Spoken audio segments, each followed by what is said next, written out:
Les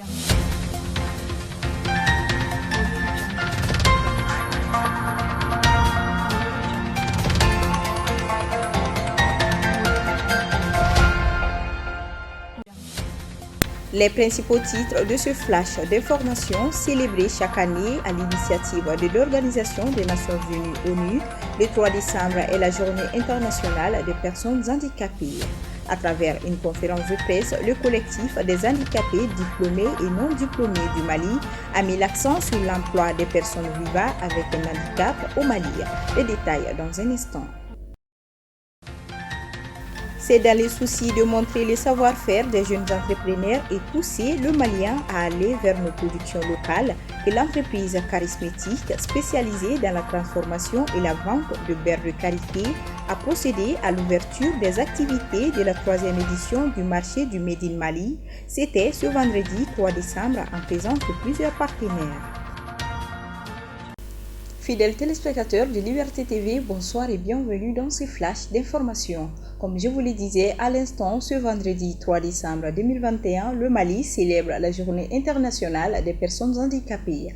Ainsi, le collectif des handicapés diplômés du Mali, COHD, a organisé une conférence de presse sur le thème de l'emploi des personnes vivant avec un handicap au Mali. À l'occasion de cette journée, plusieurs ministres se sont mobilisés aux côtés des associations et de leurs partenaires afin d'impulser et relayer des actions pour l'amélioration de la situation des personnes handicapées. Notre équipe de reportage était sur place. Mariam Keita et Roger Kanouté. La Journée internationale des personnes handicapées est célébrée chaque année le 3 décembre à travers le monde.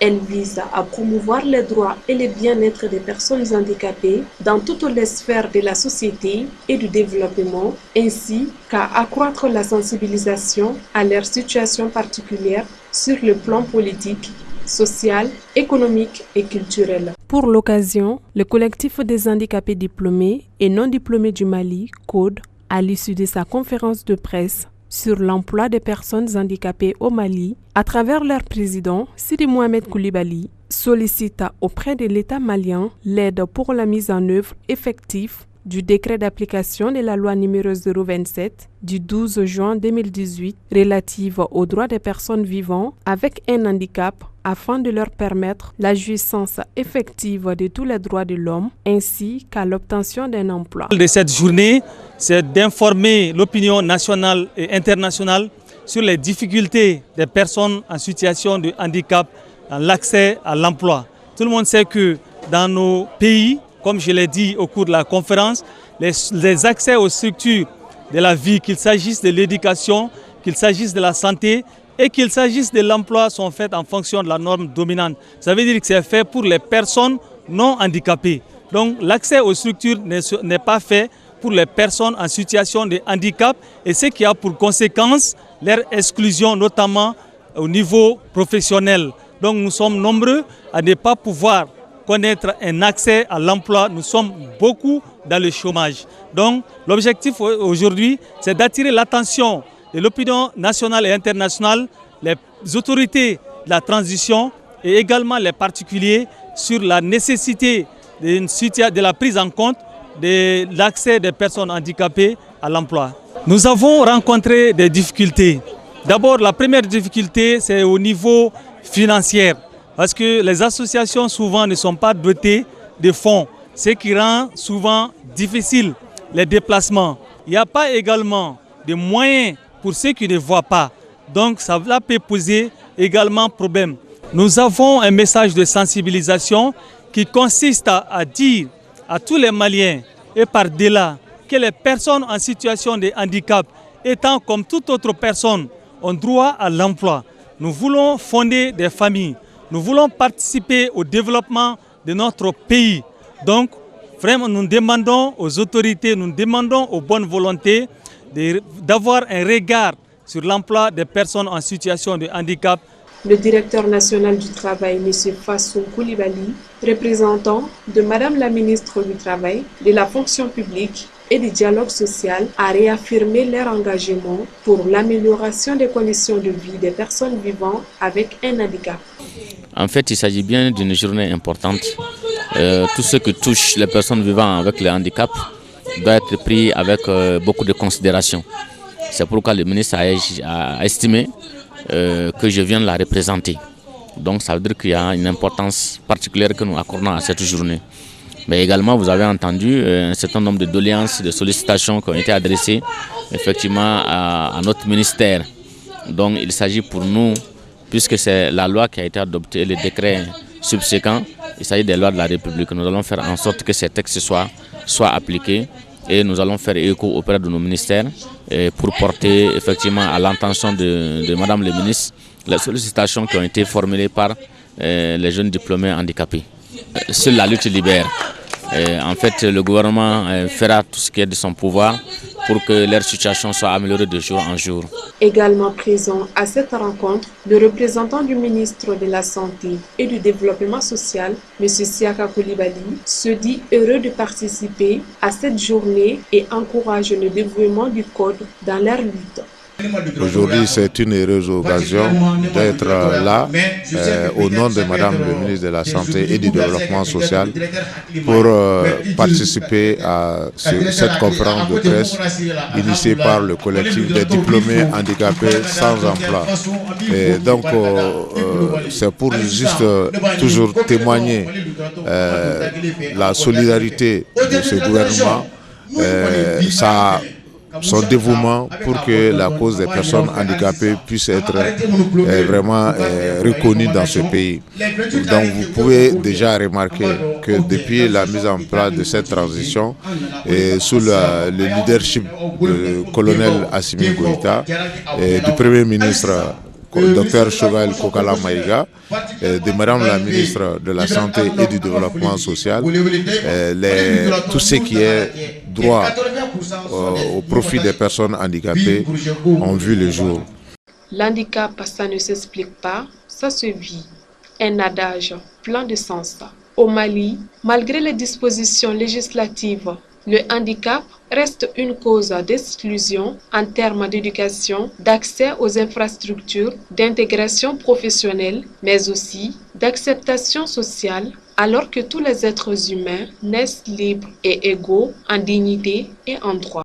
Le Palais des Sports a servi de cadre à la 3e édition du marché du Made in Mali ce 3 décembre 2021, une initiative de charismatique qui a pour but essentiel de promouvoir des produits locaux et services innovants.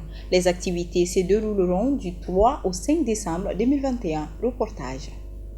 Cette 3e édition du marché du Made in Mali réunit au total 91 participants, tous des petites et moyennes entreprises maliennes présentes pour faire découvrir le savoir-faire local. Il s'agit pour la jeune initiatrice de l'événement, Madame Nabou Touré, directrice de charismatique, de revaloriser le Made in Mali, de permettre aux entreprises de gagner en visibilité et d'élargir les possibilités de partenariat. Malgré les difficultés rencontrées, cette édition sera également l'occasion pour les participants de renouer avec le public, d'échanger avec les consommateurs, leur donnant ainsi l'opportunité de redécouvrir les produits purement maliens. Plus de 80% des petites entreprises contribuent à l'économie nationale contre environ 2% pour les grandes sociétés.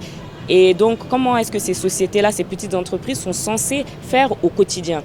Chaque produit qu'elles sortent, chaque interaction, c'est un petit miracle en fait qui doit se produire pour que les choses puissent se faire. Et ce que on me dit à chaque édition sans exception, c'est tout simplement, eh bien, je ne savais pas qu'il existait tout cela au Mali et d'autant plus à Bamako.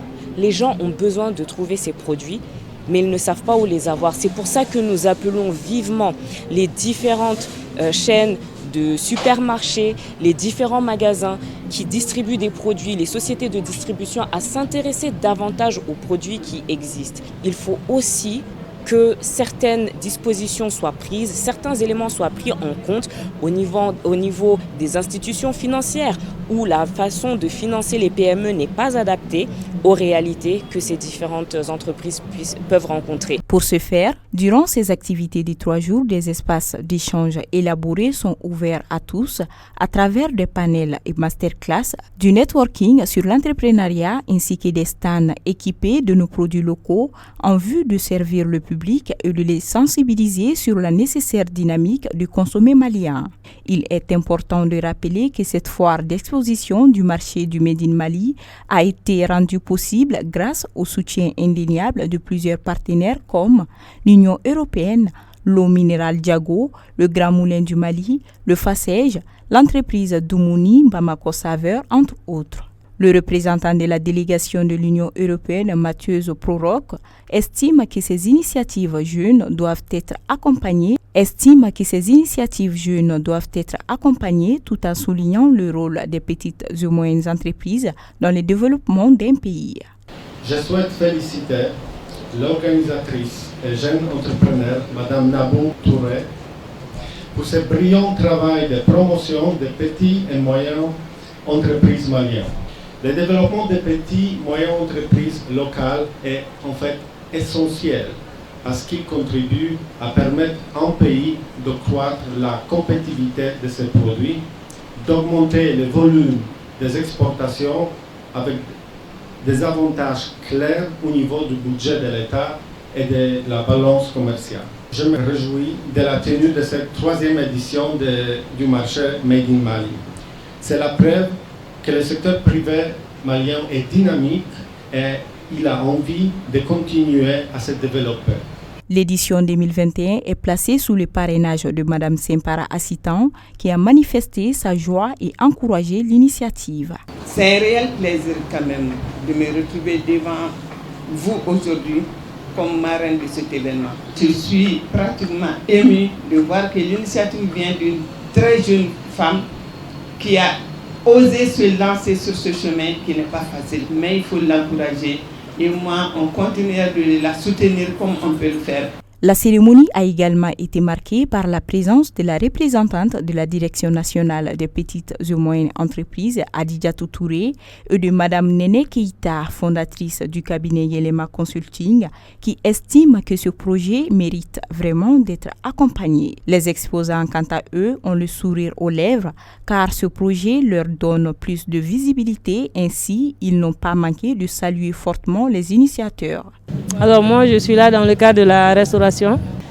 Et cette année, j'ai décidé avec Malikoura, chacun doit s'impliquer un peu. Et je suis allée un peu sur nos bols en terre et en bois.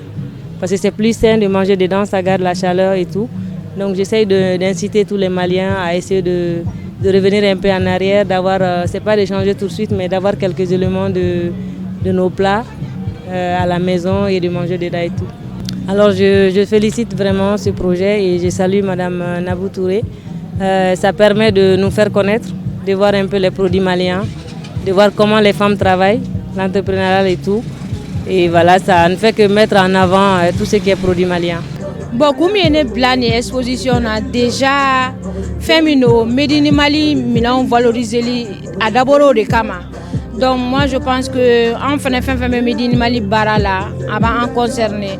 Donc on ne peut participer à la chaque année. Non seulement avant permettre un Mali produit,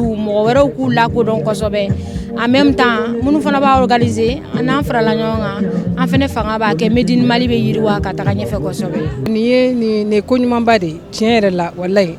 Ni be ambe nyongo de mettre en chocolat quoi. Donc nous fana be ka ni mingeta nous ba on demain. Bon on a produit be na don. Ouais fana on fana be na ta kerefe moko la on fana be olu fana ka produit don. Donc moi je trouve que vraiment ni kewale kain ko sebe. Notons qu'à cette veille de Noël, cette foire d'exposition est une occasion parfaite pour faire ses achats et aller à la découverte de nouveaux produits et ainsi valoriser le savoir-faire en consommant du Made in Mali et contribuer ainsi dans la lutte contre le chômage. Et voilà, c'est tout pour ce flash d'information. Merci à vous de l'avoir suivi et très bon début de week-end à tous.